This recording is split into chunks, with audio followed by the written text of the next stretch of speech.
Hello বন্ধুরা, আবার একটা নিউ ব্লগে তোমাদের সবাইকে স্বাগত। সকাল সকাল উঠে পড়েছি। উঠেই দেখো এখন বেজে গেছে প্রায় 9:30 10টা মতন। চলে এসেছি ফুল গাছের কাছে, কারণ এসে দেখি আমার ফুল গাছে একটাও সেরকম ফুল হচ্ছে না। কারণ এখন যেহেতু শীতকাল চলছে, আর শীতকালে কিন্তু ফুল কম হয়। আগে এই গাছে 3-4 ঝুড়ি করে ফুল হতো বন্ধুরা। হ্যাঁ, সত্যি তাই, 3-4 ঝুড়ি করেই ফুল হতো। এই ফুলগুলো খুব হয়। তারপরে দেখো এখানে চলে এসেছি তুলসী গাছের কাছে। তুলসী গাছে দেখছি যে বীজগুলো আছে, মানে এইগুলো শুকিয়ে গেছে একদম। এইগুলো ছড়িয়ে দিলে মাটিতে কিন্তু গাছ বেরোবে, আর সেই গাছ দিয়ে অনেক তুলসী গাছ বেরোবে। তারপরে দেখো এখানটায় দেখাচ্ছিলাম যে তুলসী পাতা কীভাবে ছিঁড়ে ঠাকুরকে পুজো দিতে হয়।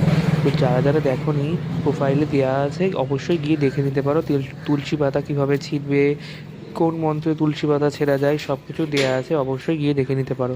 এরকমভাবে তুলসী পাতা তুলে তারপরে কিন্তু ঠাকুরকে পুজো দেওয়া হয়, রাধারানীর হাতে দেওয়া হয়। তো দেখো তারপরে চলে এসেছি কিন্তু ঠাকুরের কাছে, এসে কিন্তু পুজো দিয়ে দিয়েছি। তুলসী পাতাটা তুলেছিলাম, সেই তুলসী পাতা তুলে ভালো করে ঠাকুরকে সাজিয়ে সুন্দরভাবে পুজো দিয়ে দিয়েছি। আর আজকে যেহেতু শনিবার, মা তারাকে কিন্তু আলতা পরিয়েছিলাম। এই দেখো মায়ের রাঙাচরণ, জয় মা তারা। তারপরে দেখো চলে এসেছি আমার বাড়ির পিছন দিকটাই, কারণ আমি আজকে একটা গাছ বসিয়েছি। কী গাছ বলো তো, চলো সেটাই তোমাদেরকে দেখাই। দেখো এখানে আছে কুমড়ো গাছ। আমাদের কুমড়ো গাছে একটা ফুল ফুটেছে, অনেকগুলো জালি পড়েছে, হয়তো কুমড়ো হতেও পারে। এখানে আমি আকন্দ গাছ বসিয়েছি। আজকে আমাদের সব গাছপালা পরিষ্কার করেছে, আগের আকন্দ গাছটা কেটে দিয়েছিল, সেই ডালগুলো দিয়ে আমি একটা আকন্দ গাছ বসিয়েছি। আরও গাছ বসিয়েছি, তাহলে দেখাও।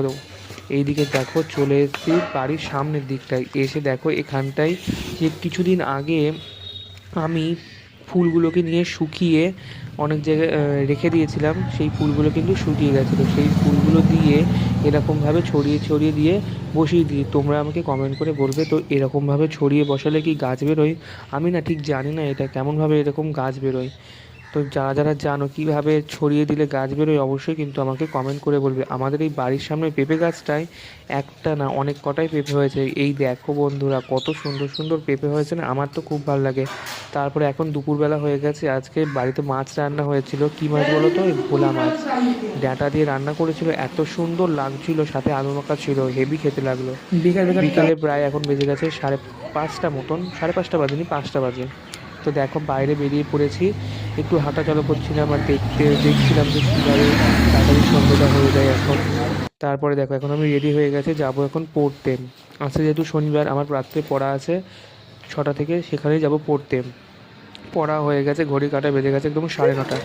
আমি বেরিয়ে পড়েছি আমার বন্ধুদের সাথে।